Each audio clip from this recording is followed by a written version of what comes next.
Bismillahirrahmanirrahim. Bu, anak ibu sakit, anak ibu marah, tapi jangan lupa selain anak ibu yang marah, selain anak ibu yang sakit, ada yang lebih marah lagi. Siapa? Yang punya. Ibu kalau punya tas misalnya, ibu beli dengan jerih payah ibu misalnya. Ada satu orang ibu titip dong tas saya, sama dia dirobek-robek. Ibu-ibu sekalian saya muliakan, siapa yang marah?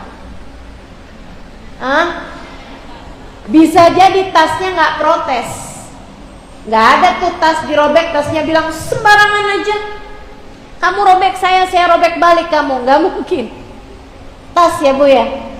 Akan tetapi yang marah adalah yang punya. Yang punya anakmu bukan kamu, tapi Allah. Kalau kamu sakiti dia, kalau kamu lukai dia, kalau kamu pukul dia, yang marah yang punya, yaitu.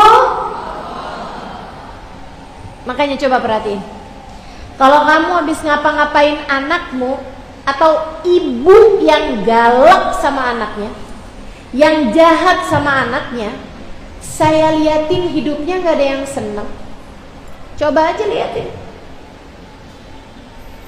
Iya Ustazah, kenapa gitu ya? Saya kalau habis marahin anak tuh Ustazah ada aja, entaran saya jatuh kepentok pintu, ada aja di Ustazah. Kenapa gitu ya? Kualat kamu.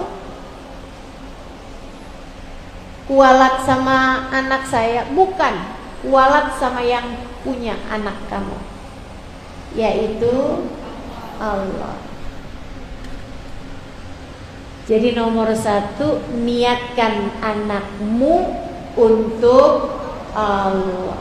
Ingetin terus tuh diri sendiri, anak saya punyanya Allah, saya akan menjadikannya untuk Allah.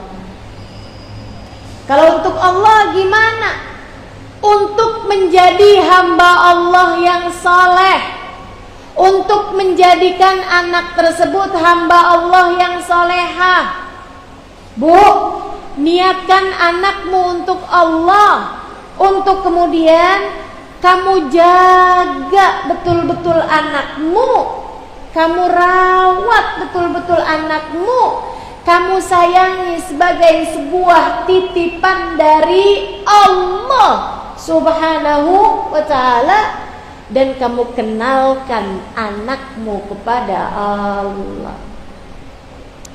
Anakmu biarkan dia kenal siapa Tuhannya. Gak usah sering-sering mengenalkan dirimu kepada anak-anakmu, anak gak bakalan lupa. Ingat ya nak, saya ini adalah ibumu. Gak ada selama ini anak yang, oh iya ya, saya lupa. Ada yang begitu? Ada anak lupa siapa ibunya? Gak ada. Akan tetapi betapa banyaknya anak-anak yang lupa kepada Allah Tuhannya. Kenapa? Karena orang tuanya tidak cukup mengingatkan mereka kepada siapa pemiliknya. Maka nomor satu yang harus kamu lakukan adalah menjadikan anakmu untuk Allah. Nah, makannya ya nak ya dihabisin, karena itu rezekimu dari Allah. Kata Allah, la in syakartum la azidannakum. Kalau kamu syukuri ditambah nikmatnya. Kalau kamu kufur nikmat, kamu buang-buang kenikmatan tersebut, inna azabi lasyadid, azab Allah sangat pedih. Kalau kiranya kamu gak akan habiskan, ngambilnya jangan banyak-banyak, agar tidak ada rezeki Allah yang terbuang. Kamu kenalkan anakmu kepada Allah. Selama ini kan kebanyakan kita gak gitu. Habisin makanannya, mama udah susah-susah masaknya. Betul? Awas loh ya, makanannya jangan sampai kebuang. Nanti gak mama bikinin lagi. Kita sok-sokan, kita sombong, kita merasa bahwa yang dimakan anak kita adalah dari kita, bahwa yang dimakan anak kita adalah darimu dan dari ayah mereka.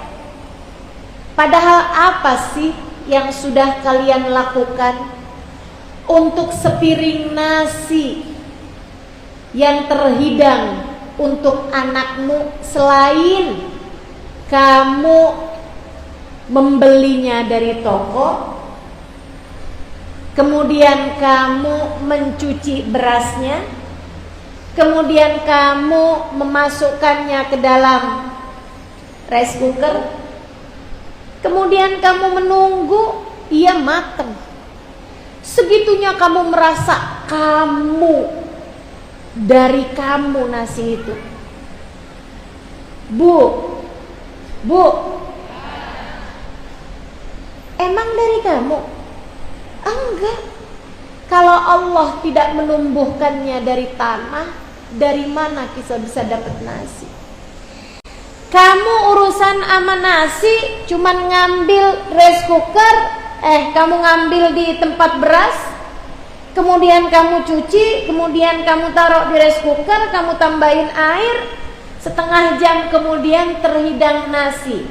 Hanya setengah jam aja waktu kamu dengan nasi, dengan rezeki berupa nasi.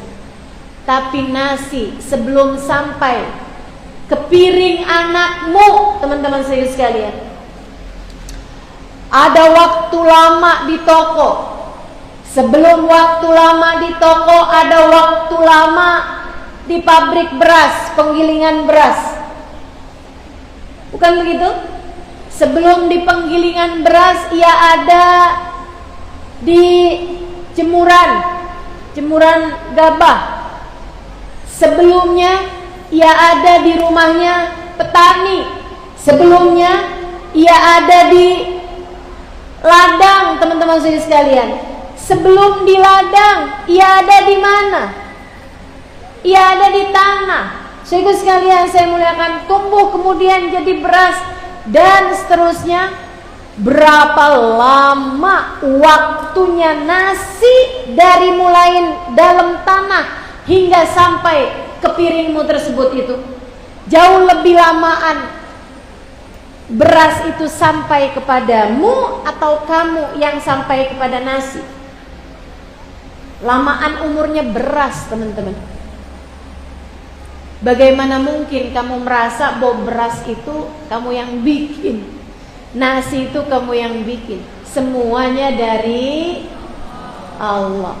Kenalkan anakmu kepada Allah Subhanahu wa ta'ala, Jalla Jalaluhu wa ta'ala azamatu. Apa-apa itu Allah. Mama sakit, Ma. Oh iya, tenang sayang, gak apa-apa. Ini sakit dari Allah. Yo nak, kita minta kesembuhan dari Allah Subhanahu wa ta'ala. Ayo ucapkanlah nak, ya Allah, sehatkanlah saya kembali ya Allah. Sambungkan hati anak-anakmu kepada Allah.